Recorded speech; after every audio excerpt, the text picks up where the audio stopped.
구원을 얘기합니다. 이제 구원을 얘기하는데 이제 구원이라는 것이 어떻게 이루어졌으며 구원받은 사람들이 어떻게 살아갈지를 은혜를 입은 자의 삶이라고 오늘 본문을 제목을 적어보는데 구원받은 사람들의 삶을 한번 얘기해보는 그런 시간을 가지려고 합니다. 첫째로는 바울이 얘기한 것은 구원은 전적으로 하나님의 은혜라는 것입니다. 오늘 8절 말씀이죠. 너희는 그 은혜에 의하여 믿음으로 말미암아 구원을 받았으니 이것은 너희에게서 난 것이 아니요 하나님의 선물이라. 그러니까 구원은요 바울이 얘기한 것으로 따지면 우리의 노력이라든지 또 우리의 공로라든지 또 그런 것의 결과로서 얻어지는 것이 절대 아니라는 것입니다. 구원은 철저하게 하나님의 은혜입니다. 하나님이 우리에게 주신 은혜. 그리고 은혜의 선물이죠. 그래서 우리가 그 은혜의 선물로 우리가 구원을 받았습니다.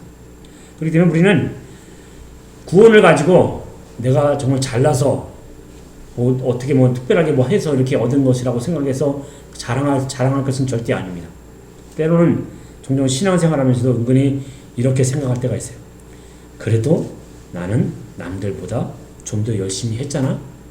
그리고 봉사도 하고 헌신도 했으니까 하나님께서 기뻐하시겠지. 그러나 그것은 다 필요치 않습니다. 오늘 바울은 단호합니다. 구원은 사람에게서 난 것이 아니다.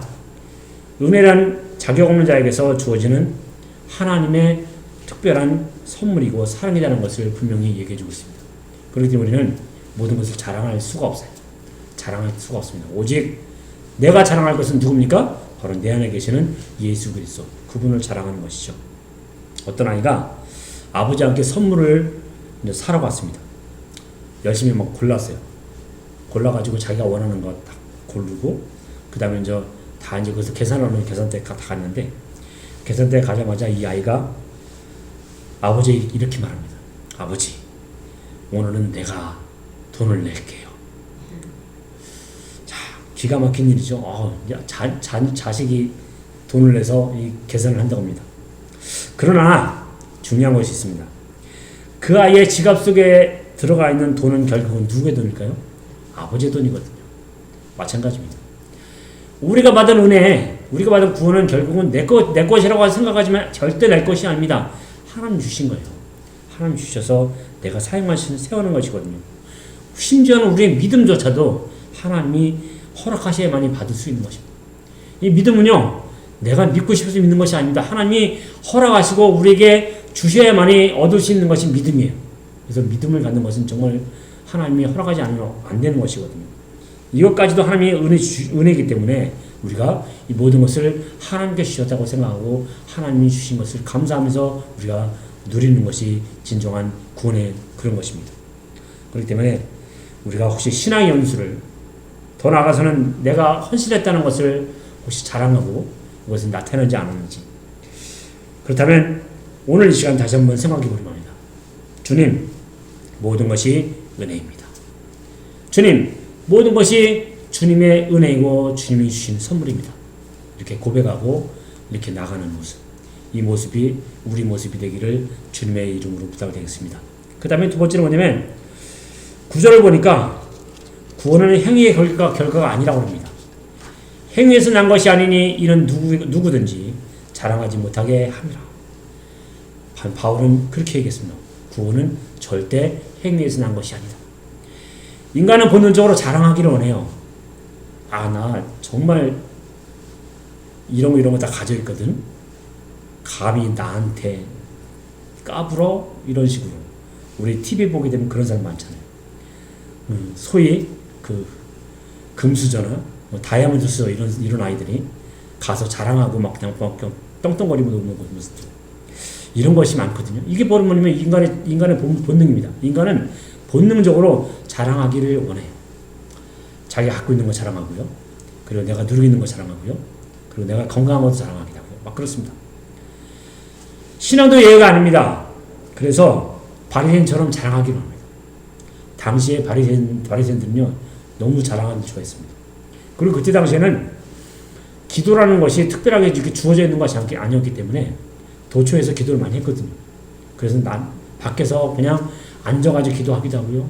그리고 막 그냥 내가 기도한다고 이렇게 그냥 손을 들고 하기도 하고요. 바리새인처럼 그렇게 씁니다.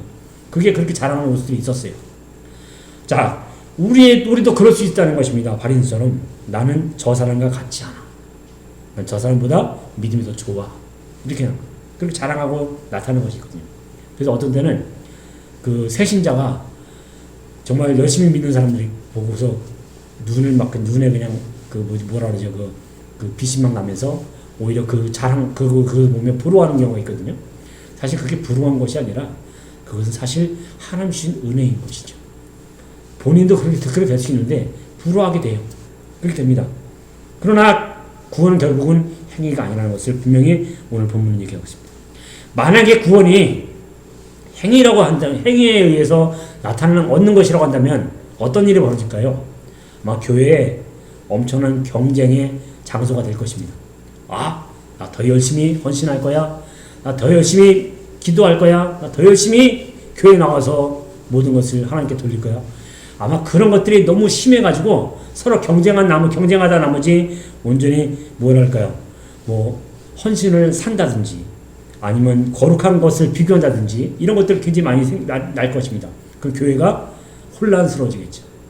그러나 결국은 이 모든 것들은 하나님이 주신 은혜에 의해서 주는 것이기 때문에 경쟁이 아니라 이것은 하나님이 주시는 어떤 은혜의 사랑의 표현이기 때문에 결코 자랑할 수가 없는 것입니다. 행위로 있을 수가 없는 것이죠. 그래서 하나님은 결국 그 길을 허락하지 않으셨습니다. 하나님은 경쟁이 아니라 하나님이 우리를 주시는 것을 말씀하셨기 때문에 그렇게 이 모든 것을 받아 누릴 수 있도록 그것을 행위로가 아닌 것을 하나님의 사랑임을 알게 할 수 있도록 하나님이 우리에게 그렇게 모든 것을 주셨다는 것입니다. 병원 응급실에 두 사람이 실려왔습니다. 그런데 한 사람은 평생 건강관리를 잘한 사람이었습니다. 한 사람은 전혀 건강관리를 하지 않은 사람이었습니다. 자, 그렇다면 의사가 그걸 보고 건강관리 잘하는 사람이니까 이 사람 놔두고 건강관리 잘하지 못한 사람이니까 이 사람 먼저 치료하자 그렇게 할까요? 아니죠. 응급실에 온 사람은 무조건 먼저 치료의 대상입니다. 그 사람이 평생 건강을 잘했든 못했든 간에 어떻든 간에 응급실에 실려왔기 때문에 먼저 치료를 하는 것이 이 의사의 어떤 그런 것들 뭐랄까요? 하나의 어떤 그런 자기가 맡아야 할 그런 것들이거든요. 맞습니다. 하나님 앞에서 똑같아요. 하나님 앞에서도 우리는 행위로 하나님께 보일 수가 없습니다. 내가 열심히 헌신하고 이런 거 하나님은 절대 그걸 보지 않습니다. 내가 하나님께 온전히 믿음으로 서느냐, 내가 온전히 하나님께 믿음 앞에 서 있고 그 믿음으로 나가 있느냐, 이것을 하나님은 보신다는 것입니다. 그리고 하나님 앞에 온전히 서 있는 그 모습을 봤을 때 하나님이 그것을 가지고 움직이십니다. 다른 정도를 비교하거나 어떤 것을 절대 해서는 안 되는 것이겠죠. 나의 신앙을 자랑의 도구가 아니라 감사의 고백으로 바꾸는 한 주가 되길 바랍니다. 하나님께 감사하시고 하나님께 모든 것을 들으시는 주와 된 삶이 되시기를 주님의 이름으로 부탁드리겠습니다. 그 다음에 세 번째는 뭐냐면요, 10절을 보니까 우리는 그가 만드신 바라 그리스도 예수 안에서 선한 일을 위하여 지으심을 받은 자니, 10절 상반절이죠. 선한 일을 위해서 지음 받았답니다. 자, 이제 하나님께서 우리에게 구원 주셔서 모든 것을 계획하시잖아요. 그 계획의 목적이 나옵니다. 목적이 무엇입니까? 바로 선한 일을 위해서 우리가 이렇게 하나님께 택함 받았고 그리고 지으심 받았다는 것입니다. 구원은 목적이 있는데 구원받은 삶은 분명히 목적인데 그 무엇입니까? 삶의 열매가 있거든요. 그 삶의 열매가 무엇인가? 바로 선한 일인 것입니다. 선한 일.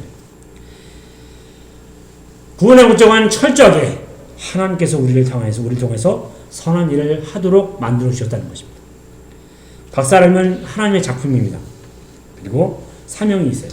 사명이 무엇입니까? 선한 일을 하도록 만들어 주신 것. 우리는 하나님이 우리에게 주신 이 일을 위해서 온전히 선한 일을 해야 됩니다. 많은 사람들에게 그것을 나타내야 되고요. 하나님이 무엇인지를 알게 하게 하고요. 더 나아가서는 하나님 그리스도의 향기를 전하고 그것을 통해서 하나님을 알게 하는 것들. 이것이 바로 선한 일이죠. 이러한 선한 일을 하도록 우리는 하나님께서 우리를 불러주시고 우리를 구원해 주시고 우리 또한 이끌어 주셨습니다. 그리고 우리는 항상 뭘 해야 됩니까? 선한 일을 할 수 있도록 우리가 모든 것을 움직여야 돼요. 그러니까 결국은 최종적인 하나님의 목적은 선한 일을 하도록 하는 것이겠죠. 미술관에 있는데요. 미술관에 보게 되면 그림이 걸려 있잖아요. 그 작품은 사실 장식이 아니죠. 참 멋있게 잘 꾸며놨다 이렇게 이런 것이 아니라 그 작품은 바로 무엇입니까? 작가의 의도와 메시지가 담겨져 있거든요.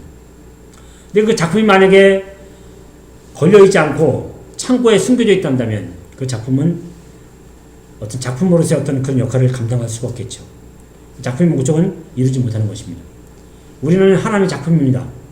우리 하나님의 작품은 우리가 창고에 숨겨져 있고 아무것도 쓰이지 않으면 하나님께서 우리를 향해서 만드신 그 작품의 의도라든지 그리고 메시지를 전혀 나타낼 수가 없거든요.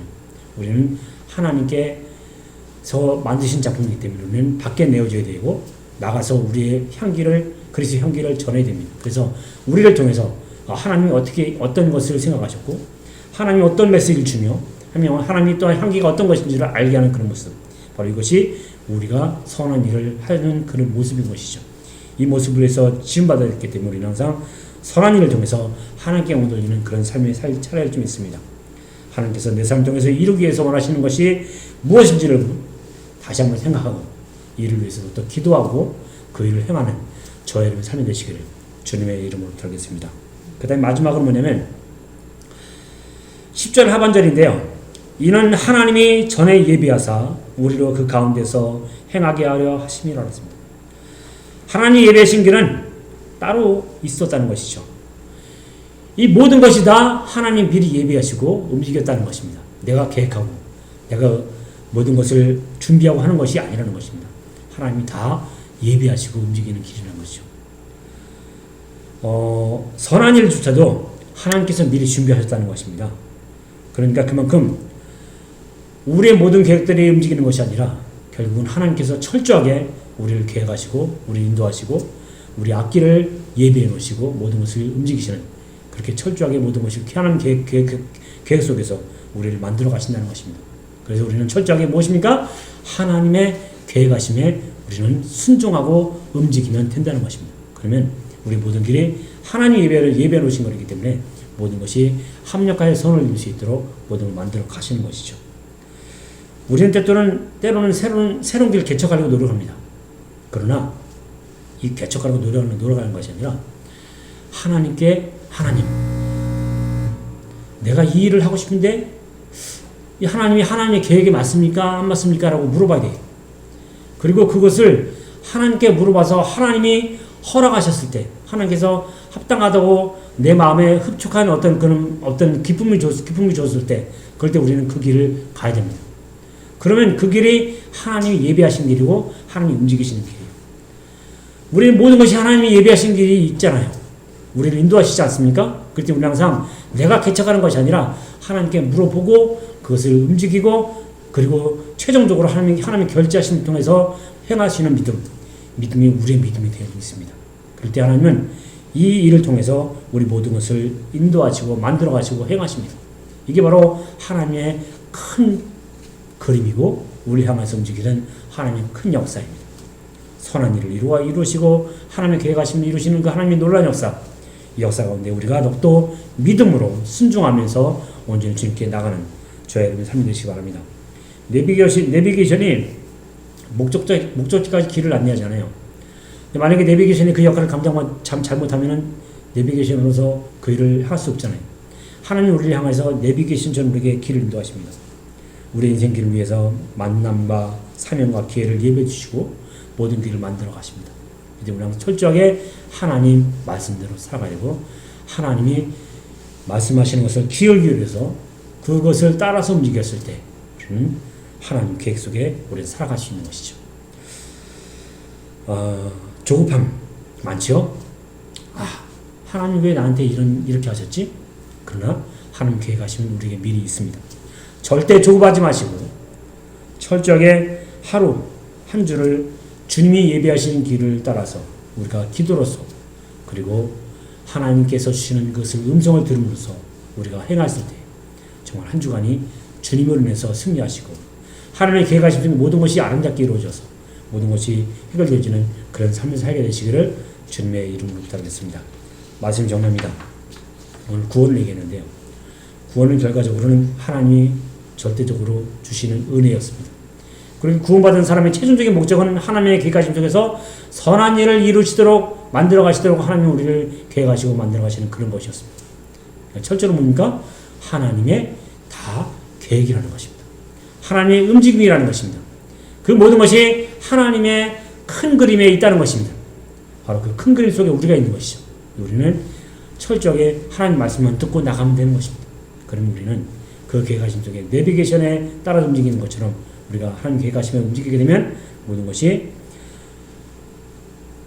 선한 일을 통해서 아름답게 열매 맺을 것이고 그 열매 맺음을 통해서 하나님의 큰 역사를 이루는 그렇게 해서 하나님의 그런 모든 것을 채우는 그런 삶이 될 것입니다. 이 한 주간 그렇게 큰 그림 속에서 하나님 안에 거하시고 그래서 하나님 말씀대로 승리하셔서 모든 것을 이루는 저와 여러분 삶이 되시기를 주님의 이름으로 간절히 부탁드리겠습니다.